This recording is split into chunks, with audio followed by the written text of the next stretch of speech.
basket. Then that basket would still remain an object of longing even after the jewel had been taken out of it, since one would remember that that jewel had been placed into it. Just so, in that place where this perfection of wisdom has been observed, these physical or mental ills and troubles, whether caused by humans or non-humans, cannot affect the sons and daughters of good family. And great jewel is a synonym for the perfection of wisdom and the cognition of the all-knowing. One cannot enumerate the qualities of the perfection of wisdom, for they are innumerable.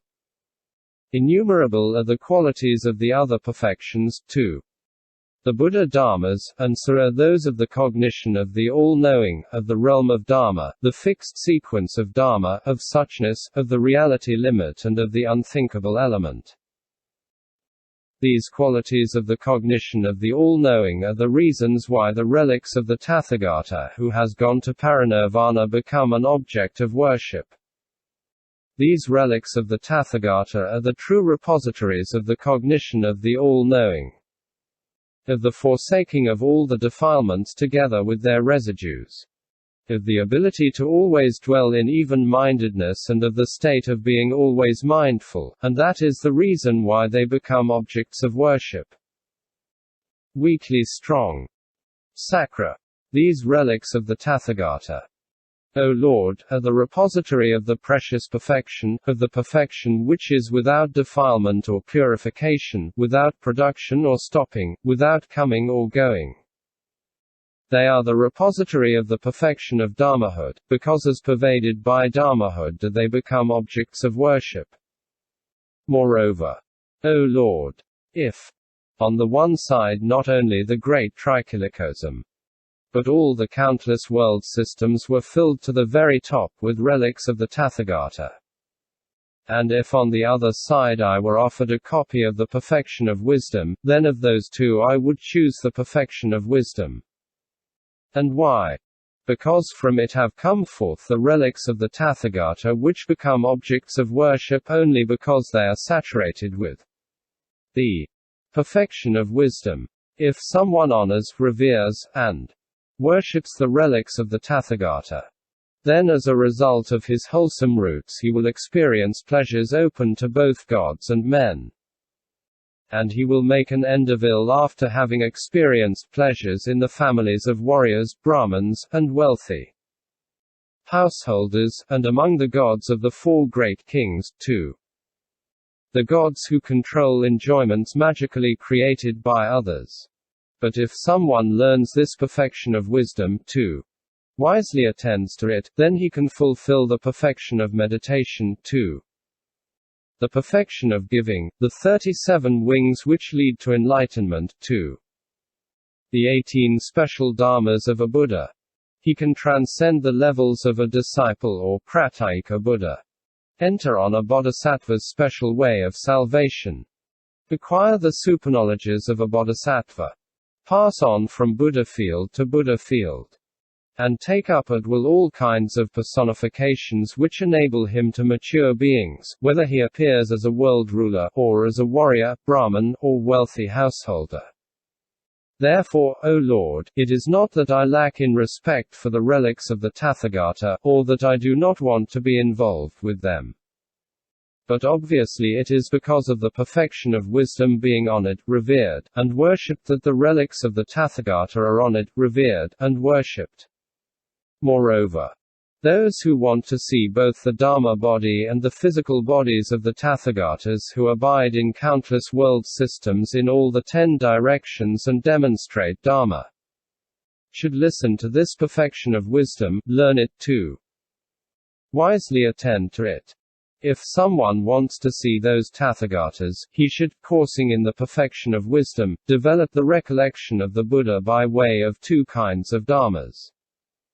Which are the 2 kinds of dharmas of the Buddhas and Lords?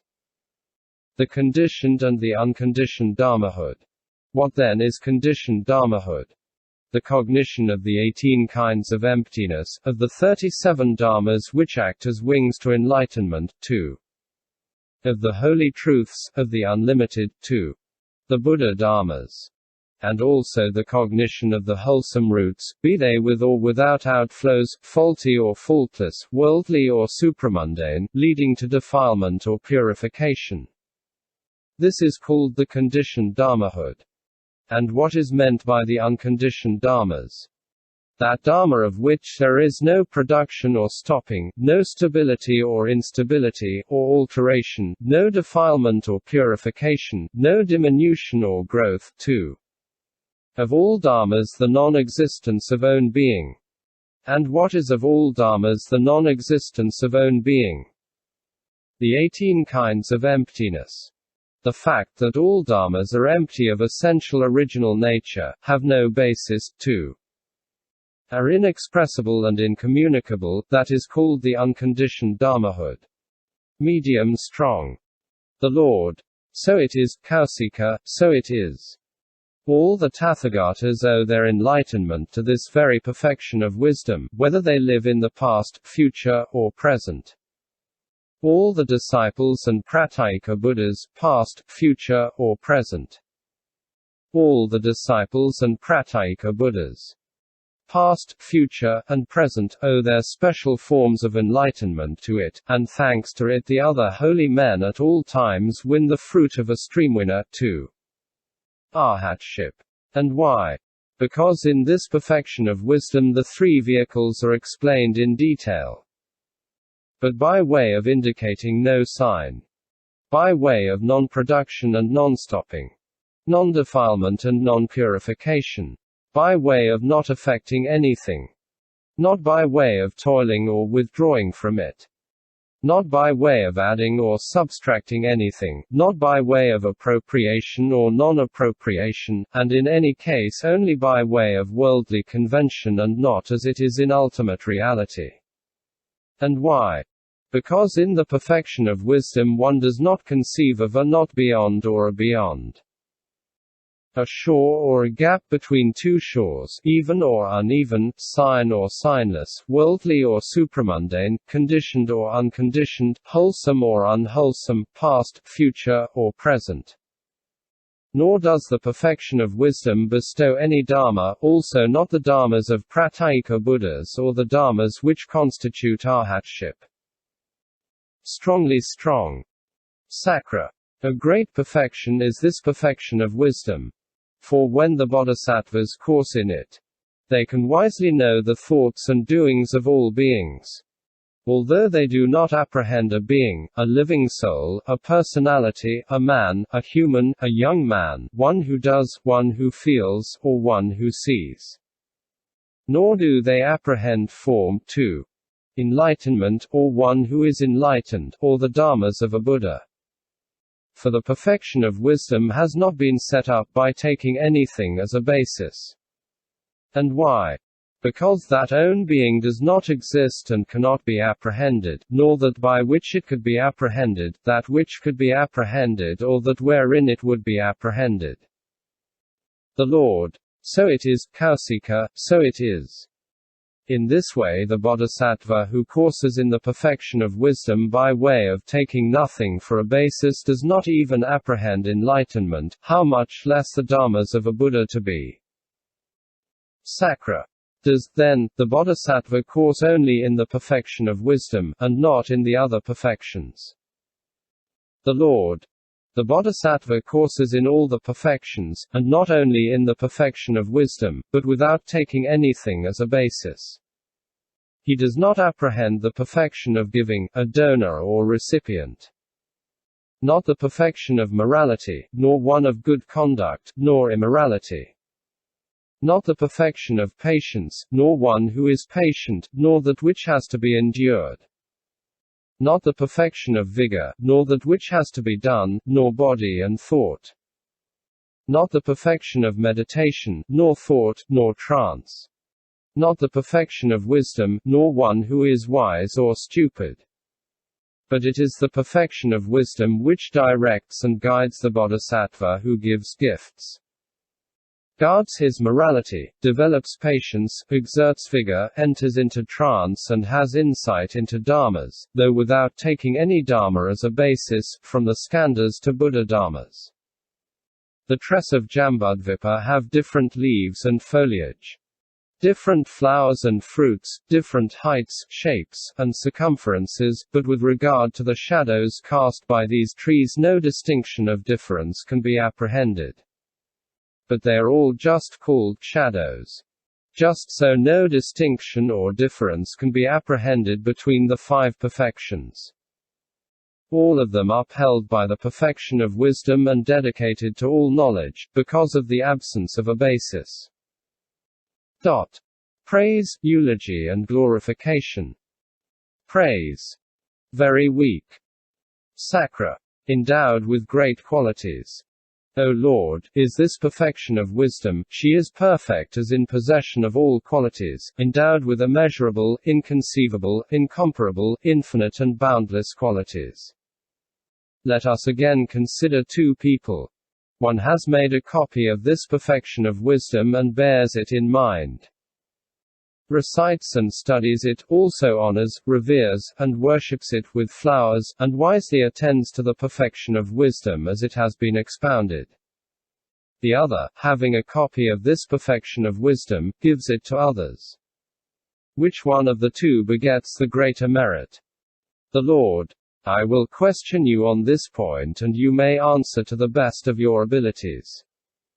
What do you think, Kausika, if one person were to honor, revere, and worship, with flowers, the relics of the Tathagata? And if another person were to give to someone else and share with him a relic of the Tathagata only as big as a mustard seed with the result that its recipient would honor, revere, and worship that relic of the Tathagata as big as a mustard seed, which one of the two would beget the greater merit? Sakra. As I understand the meaning of the Lord's teaching, compared with the one who by himself honors the relics of the Tathagata, the one who gives to another a Tathagata relic only as big as a mustard seed will beget the greater merit.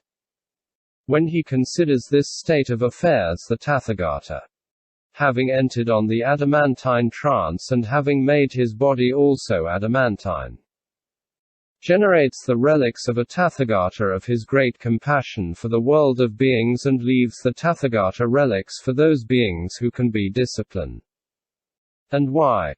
All those who after the Tathagata's parinirvana worship a relic even as big as a mustard seed produce a wholesome root of which the end cannot be reached until they themselves win parinirvana. The Lord. So it is, Kausika, so it is.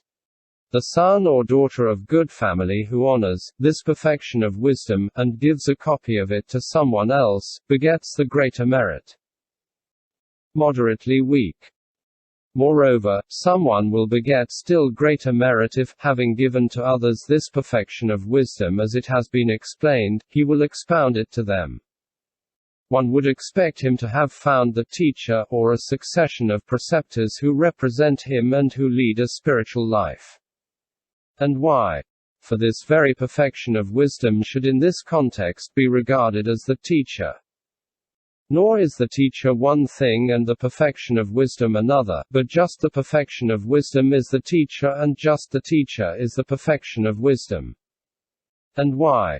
Because those who have trained in this perfection of wisdom will appear in the world as the Tathagatas of the past, future, and present. And also those bodhisattva who, in possession of the superknowledges and leading a spiritual life, have one after the other stood in irreversibility, have fully known the supreme enlightenment while training in this perfection of wisdom. In just this perfection of wisdom have the disciples trained. And through it the arhats have attained arhatship. The pratyeka Buddha the enlightenment of a pratyeka Buddha, and the bodhisattva have entered on their special mode of salvation, enter on it, and will enter on it. Therefore, then, someone who wants face-to-face to honor the Tathagatas should honor a copy of this perfection wisdom.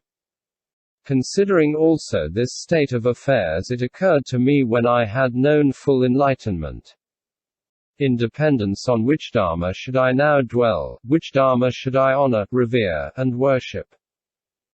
On perceiving that I had attained to the highest prominence in the world with its gods, Brahmas and Maras, with its Shamanas and Brahmanas, it occurred to me, I will now honor, revere, and worship that Dharma through which I have been full enlightened, and I will dwell in reliance on that Dharma. But that Dharma, that is this perfection of wisdom. So I honor, revere, and worship this perfection of wisdom and, having done so, dwell in dependence on it. How can it be that those who want to know full enlightenment should not honor, revere and worship this perfection of wisdom? And why? Because those who belong to the vehicle of the disciples and pratyeka Buddhas should honor this perfection of wisdom. And why? From the perfection of wisdom have the bodhisattvas come forth, from the bodhisattvas the tathagatas, from the tathagatas all the disciples and pratyeka Buddhas. Therefore then both the followers of the great vehicle and the followers of the disciple vehicle should honor this perfection of wisdom, and, when they have trained in it, they know and will know the utmost, right, and perfect enlightenment. End chapter 31. Note. Buddhists may get more benefit from listening to the sutras actively by reading along with a peaceful voice, and walking on a treadmill very slowly to avoid drowsiness. Keep this in mind. Wishing or dreaming to do the goodness is the first steps of doing good, it does not matter one can do it or not. It is the same for wishing to become a Buddha. Bodhisattvas are those people who vow to gain enlightenment in order to bring about unchanging happiness for all living beings.